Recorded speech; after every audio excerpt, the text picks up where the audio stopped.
A remote frontier settlement in the vast Western territories. A man who had spoken to no soul for 3 long months stood on his porch that autumn night, watching his border collie bark relentlessly at the empty sky. But Rex wasn't just barking at nothing. Every dog in the valley had joined the chorus, their voices rising in unison toward a single point above the clouds.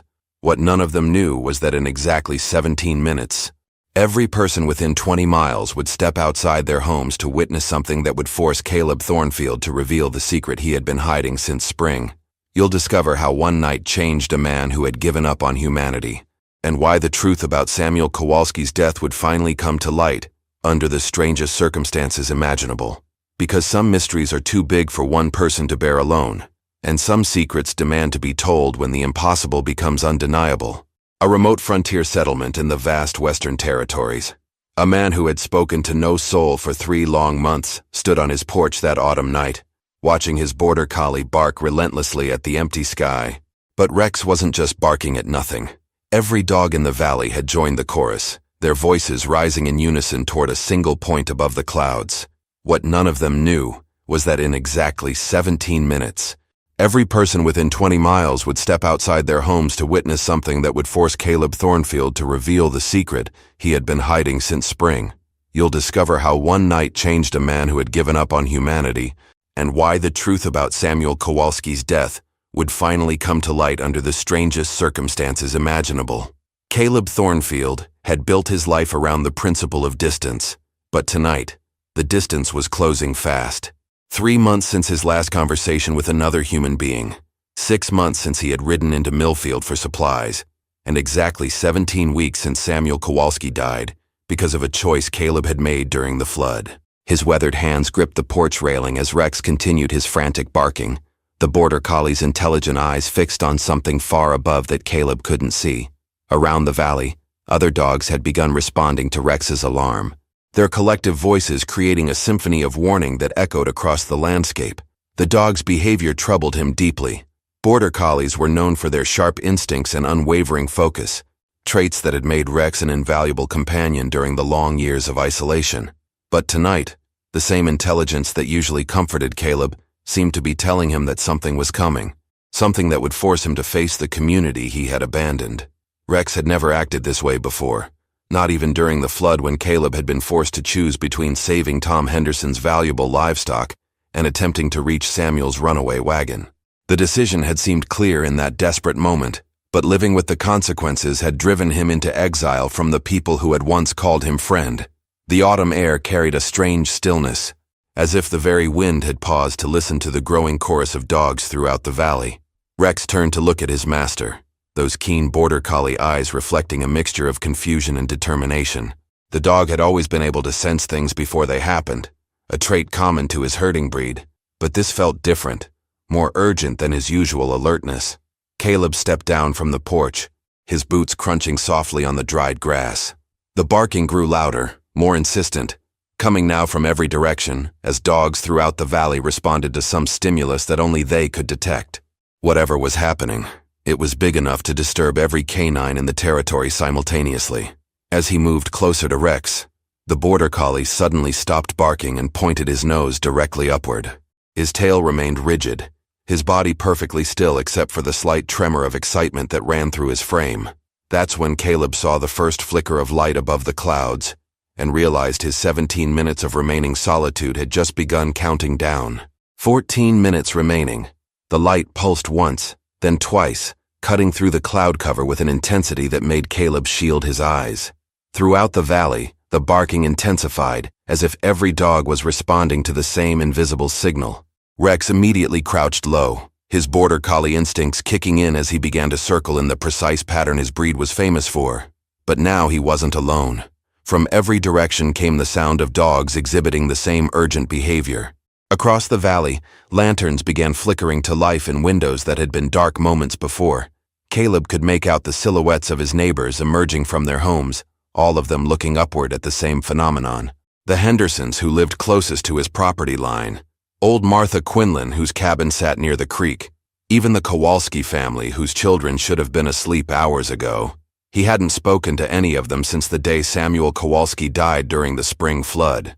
The shame still burned in his chest whenever he thought about that moment, about the choice he had made and the lie he had allowed the community to believe. They thought Samuel had died heroically, trying to save his own runaway wagon. But Caleb knew the truth. Samuel had died trying to reach the Henderson children, who had been trapped on the wrong side of the rising creek.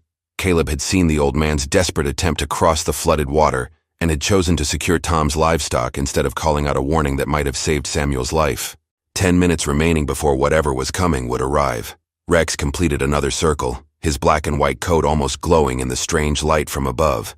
The border collie's intelligence was evident in every movement. The way he calculated angles and distances with the precision that made his breed legendary among ranchers.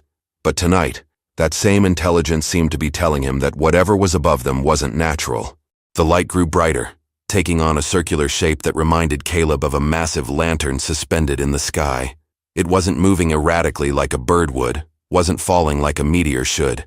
It simply hung there, steady and purposeful, casting an eerie glow across the entire valley. More neighbors emerged from their homes. He could see them gathering in small groups, pointing upward and speaking in hushed tones that carried across the still air. Part of him wanted to saddle his horse and ride down to join them, to be part of whatever this moment was becoming. But the larger part, the part that had kept him isolated for so long, held him back. Rex suddenly stopped his circling and sat perfectly still, his ears perked forward in the alert position characteristic of his breed. The border collie was reading something in the air that Caleb couldn't sense, processing information with the same focused intensity he used when working livestock. Then, the impossible happened. The light began to descend, slowly, but unmistakably, toward the center of the valley where most of the homesteads were clustered. Rex stood and began backing toward the house, his instincts telling him that whatever was coming, they needed to prepare for it. Caleb realized he was about to face a choice he had been avoiding for months. Stay hidden on his property and watch from a distance, or ride down into the valley and stand with his neighbors as they confronted whatever was about to land among them. But Rex had already made the decision for them both. Rex ran toward the barn where Caleb kept his horse, the border collie's natural herding instincts driving him to gather what he considered his flock. The dog circled back, then forward again, making it clear that remaining on the hilltop was no longer an option. The light above had stopped its descent, and now hung motionless roughly 100 feet above the valley floor, pulsing with an intensity that made the autumn night feel like midday. Caleb found himself saddling his horse before he had consciously made the decision to ride down. His hands worked automatically, guided by 3 months of muscle memory and the increasingly urgent behavior of his border collie companion. Rex paced in tight circles around the horse, his intelligent eyes reflecting an anxiety that seemed to grow with each passing moment. The object above defied every natural law Caleb understood. It remained perfectly still in the air with no visible means of support, no wings like a bird, no movement like anything driven by wind. The circular shape reminded him of a massive shield suspended by invisible hands, casting an eerie glow that turned familiar landmarks into strange shadows. As he rode down the hillside, the temperature seemed to drop with each step closer to the gathered crowd. Rex trotted alongside the horse, his border collie instincts telling him to stay close to his master, while simultaneously urging him toward the people below, who might need protection. When Caleb reached the edge of what passed for Millfield's main gathering area, he found nearly 30 people assembled in a wide circle, all of them staring upward with expressions he had never seen before. Not fear exactly, but something deeper. A recognition that they were witnessing something that shouldn't exist. Tom Henderson was the first to notice his arrival. The man who had once been Caleb's closest neighbor turned to look at him with an expression that temporarily set aside months of hurt and confusion. Whatever personal grievances existed between them seemed insignificant compared to what hung above their heads. Rex immediately positioned himself between the crowd and the hovering object, the border collie's protective instincts extending to everyone present. The dog's body language remained alert, but not aggressive, as if he understood that whatever threatened them wasn't something that could be fought in any conventional sense. Martha Quinlan approached Caleb's horse, her weathered face reflecting the strange light from above. When she spoke, her voice carried the tremor of someone trying to maintain composure in the face of the impossible. She told him that the object had been hanging there for nearly 10 minutes, completely motionless, making no sound that anyone could detect. Old Samuel Kowalski, who had lived in the territory longer than anyone else present, stepped forward and declared in a shaking voice that in 40 years of frontier life, he had never seen anything like this. The admission from the community's most experienced elder sent a visible shiver through the assembled crowd. Then, without warning, the object began to pulse brighter, and everyone present felt a strange vibration in the ground beneath their feet. The vibration in the ground grew stronger, rhythmic like a giant heartbeat that seemed to synchronize with the pulsing light above. Rex began to whimper, a sound Caleb had never heard from his border collie in all their years together. The dog's ears flattened against his head as he crouched lower, his intelligent eyes darting between his master and the impossible sight overhead. Martha Quinlan reached up and grasped Caleb's stirrup, her grip tight enough that he could feel her trembling through the leather. Around them, children who had been excited moments before now pressed close to their parents, their young faces reflecting a primal understanding that something fundamental about their world had changed. Tom Henderson began organizing the crowd, his natural leadership asserting itself even in the face of the unknown. He suggested they move the children back toward the houses, but when they tried, the object above seemed to pulse brighter, as if responding to their movement. Several people stopped mid-step, afraid that any action might provoke whatever force controlled the hovering phenomenon. Samuel Kowalski pulled his hat from his head and held it against his chest, his lips moving in what looked like silent prayer. The old man's weathered hands shook as he stared upward, and when he spoke, his voice carried the weight of genuine fear.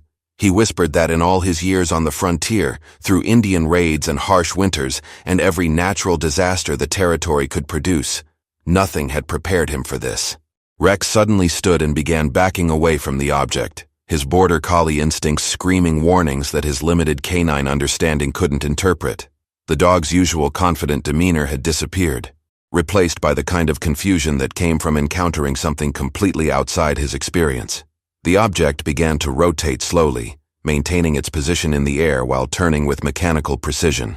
As it moved, different sections of its surface caught and reflected the moonlight in ways that revealed subtle details about its construction. It wasn't smooth like a natural formation, but appeared to have distinct panels or segments, fitted together with obvious intention. Caleb dismounted and stood among his neighbors for the first time in months, personal grievances temporarily forgotten in the face of shared bewilderment. Martha Quinlan moved close enough that he could smell the familiar scent of wood smoke and baking bread that had once meant comfort and community. Now even those simple human touches felt fragile against the backdrop of whatever watched them from above. Young Billy Henderson, Tom's 8-year-old son, broke the tense silence with a question that sent chills through every adult present. He asked if the thing in the sky was the same kind of craft that the government men had talked about when they visited his father's store last month. The question hung in the air like a physical presence. Tom Henderson's face went pale as every eye turned toward him, waiting for an explanation that he clearly didn't want to give. Tom Henderson's silence stretched long enough that several neighbors began shifting uncomfortably, their boots scuffing against the hard-packed earth.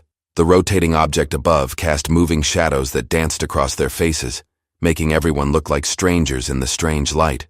Rex pressed closer to Caleb's legs, the border collie seeking comfort from his master while keeping his intelligent eyes fixed on the crowd around them. Martha Quinlan stepped forward, her voice cutting through the tension with the authority that came from being the settlement's unofficial record keeper. She reminded Tom that whatever he knew about government visitors might help them understand what they were witnessing. The weight of community responsibility settled on Tom's shoulders like a physical burden. Caleb watched his former friend struggle with the decision, recognizing the same conflict he himself had faced months earlier when the community had looked to him for leadership. The memory of his own failure made his chest tight with familiar shame. He had let these people down when they needed him most, and now Tom was facing the same impossible choice between personal safety and collective good. Rex suddenly raised his head and began sniffing the air, his border collie senses detecting something that none of the humans had noticed. The dog's tail remained low, his body language suggesting that whatever scent he had picked up carried information that troubled his canine understanding. Tom finally spoke, his voice barely above a whisper. He explained that 3 weeks earlier, 2 men in dark suits had visited his general store, asking questions about the local population and the layout of the valley. They had claimed to be conducting a survey for potential railroad expansion, but their questions had focused more on isolation and visibility than on commercial prospects. The men had been particularly interested in whether the area experienced much traffic from travelers or government officials. They had asked about the highest points in the valley and whether anyone lived in locations that offered clear views of the entire settlement, Tom's description made Caleb realize that his own hilltop property would have been exactly the kind of vantage point they were mapping. Samuel Kowalski removed his pipe from his pocket with shaking hands, the familiar ritual helping him process what Tom had revealed. He pointed out that if the government was testing some kind of new apparatus, they wouldn't have chosen their valley by accident. The isolation that made Millfield a peaceful place to raise families also made it perfect for experiments that required secrecy. Martha Quinlan asked the question that everyone was thinking, but no one wanted to voice. She wondered aloud whether they were meant to see this demonstration, or if something had gone wrong with whatever the government men had planned. The distinction was important because it would determine whether they were witnesses to a controlled test or victims of a dangerous accident. The object above them pulsed brighter, as if responding to their conversation, and Rex began to whimper again. The object above them suddenly shuddered, its steady rotation becoming erratic as visible sections of its surface began to separate from each other. What had appeared solid now revealed itself to be constructed of multiple components, and several of them were clearly coming loose. Steam or smoke began to pour from openings that hadn't been visible before, and the mechanical sound that had been barely audible grew loud enough to echo across the valley. Rex scrambled backward, his border collie instincts screaming that whatever was happening above them was about to become much more dangerous. The dog's intelligence allowed him to read the subtle signs that something carefully constructed was beginning to fail catastrophically. Caleb found himself stepping forward instead of backing away, his instincts overriding months of self-imposed isolation. Without conscious thought, he began organizing the crowd, just as he had during the crisis that had driven him into exile. His voice carried the natural authority that had once made him the settlement's unofficial leader.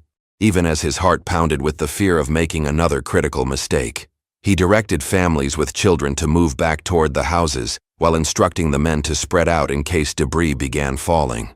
Martha Quinlan moved to help coordinate the evacuation, her actions showing that despite everything that had happened between them, she still trusted his judgment in a crisis. Tom Henderson approached Caleb directly, setting aside months of hurt and resentment in favor of the immediate danger they all faced.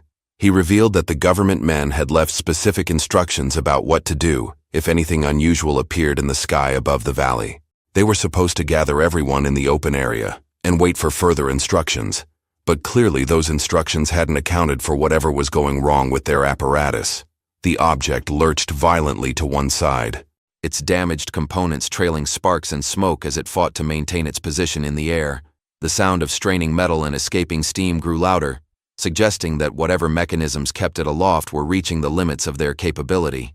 Samuel Kowalski shouted over the noise that the thing was definitely coming down, controlled or not, and they needed to clear the landing area immediately.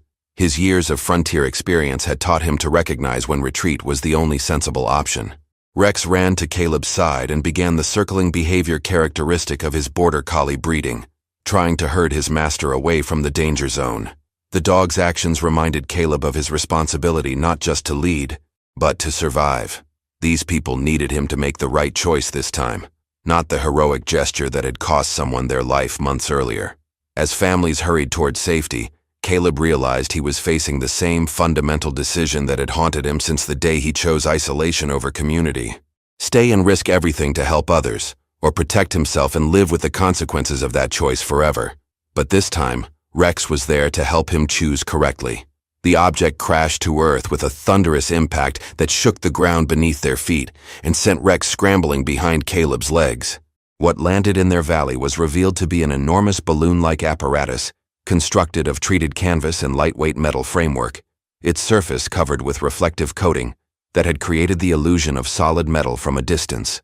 Steam continued to pour from a complex basket suspended beneath the deflated envelope, and the mechanical sounds they had heard were clearly coming from some kind of engine or pump system designed to maintain altitude. From the wreckage emerged a man in strange clothing, his leather coat covered with buckles and straps that served obvious practical purposes for high-altitude flight. His goggles and breathing apparatus marked him as someone who had been operating at heights where the air was too thin for normal human survival. When he removed his equipment, his face showed the exhaustion and relief of someone who had narrowly avoided a much more serious disaster. The stranger identified himself as Lieutenant Colonel James Whitmore of the United States Army Corps of Engineers, commanding a classified project to develop high-altitude reconnaissance balloons for military surveillance along the frontier. His craft had been designed to operate at heights invisible to ground observers, but mechanical failures in the steam-powered altitude control system had forced an emergency descent. Tom Henderson stepped forward to offer assistance, his natural hospitality overriding his confusion about what they had witnessed. The colonel gratefully accepted, explaining that his mission had been to test the balloon's capability for extended observation flights over territory where hostile Indian activity was suspected. The reflective coating had been intended to make the craft difficult to see from below, but the system failures had made it impossible to maintain proper altitude. Caleb found himself organizing the rescue effort without conscious thought, directing men to help salvage equipment, while ensuring that the women and children maintained safe distance from the damaged machinery. His actions felt natural after months of isolation, muscle memory taking over as the community looked to him for leadership they had always trusted. Rex approached the colonel cautiously, the border collie's intelligence allowing him to recognize that this stranger represented no threat to the people he protected. The dog's acceptance seemed to ease the tension among the gathered families, his calm demeanor serving as a signal that the immediate crisis had passed. Martha Quinlan approached Caleb as he supervised the effort to secure the balloon's envelope against the night wind. Her words were quiet, but carried the weight of months of unspoken forgiveness. She told him that watching him take charge tonight reminded her why the community had always looked to him for guidance, and why his absence had been such a loss for all of them. The colonel's grateful acceptance of their help began to transform what had started as a night of fear and confusion into something that reminded everyone present why they had chosen to build their lives together in this isolated valley. As the community worked together to help Colonel Whitmore secure his damaged equipment, Caleb found himself standing beside Tom Henderson for the first time since the day that had driven him into isolation. The shared task of helping a stranger in need had temporarily bridged the gulf that months of hurt and misunderstanding had created between them. Rex settled comfortably among the Henderson children, the border collie's presence serving as a reminder of simpler times when Caleb had been an integral part of the community's daily life. The dog's easy acceptance of the situation seemed to give Caleb permission to let go of the shame that had kept him separate from his neighbors. Tom finally spoke the words that had been hanging between them since that terrible day in spring, but it was Caleb who revealed the truth first. Standing before the entire community, he confessed what he had witnessed during the flood. Samuel Kowalski hadn't died trying to save his own wagon, as everyone believed. The old man had died attempting to reach the Henderson children who were trapped on the wrong side of the rising creek. And Caleb had seen Samuel's desperate attempt, but chosen to secure valuable livestock instead of calling out the warning that might have saved his friend's life. The admission sent a ripple through the gathered crowd, but instead of condemnation, Caleb found understanding. Tom Henderson stepped forward and acknowledged that Samuel's heroic attempt had been doomed from the start, that the old man's decision to risk his life for children had been brave but impossible to achieve. The truth, painful as it was, finally allowed the community to honor Samuel properly, while forgiving Caleb for a choice made in desperate circumstances. Martha Quinlan joined the conversation, her weathered hands gentle as she reminded Caleb that leadership sometimes meant making choices where every option carried a cost. The flood had forced him to choose between certain rescue of valuable animals and an uncertain attempt to reach a wagon that was already beyond help. His decision had saved Tom's family from financial ruin, even though it had cost Samuel his life. Colonel Whitmore, overhearing their conversation as he organized his salvaged equipment, offered his own perspective as someone who had commanded men in life-and-death situations. He explained that the burden of leadership was learning to live with decisions where success and failure were separated by factors beyond any individual's control. Rex approached Caleb and sat beside him in the patient way characteristic of his border collie breeding, the dog's steady presence offering the kind of unconditional acceptance that had sustained them both through months of isolation. The animal's calm confidence seemed to transfer to his master, reminding Caleb of the strength that came from trust and companionship. As dawn approached, and the colonel prepared to ride to the nearest telegraph station to arrange transportation for his equipment, Caleb realized that the night had given him something more valuable than the resolution of a mystery. It had returned him to the community that had shaped him, and taught him that redemption was possible when people were willing to forgive both others and themselves. Tom Henderson extended an invitation for Caleb to join them for breakfast, the simple gesture carrying the weight of renewed friendship and restored trust. Rex wagged his tail in anticipation, the border collie's joy serving as a bridge between the isolation of the past and the connection that would define their future. The night his dog barked at the sky had indeed changed everything, but not in the way any of them had expected. If you enjoyed this story, click the video on your screen now to watch another unforgettable tale where courage and destiny collide in ways you never expected. Don't forget to subscribe and consider a super chat to help us keep bringing you more stories like these. Your support means everything to us.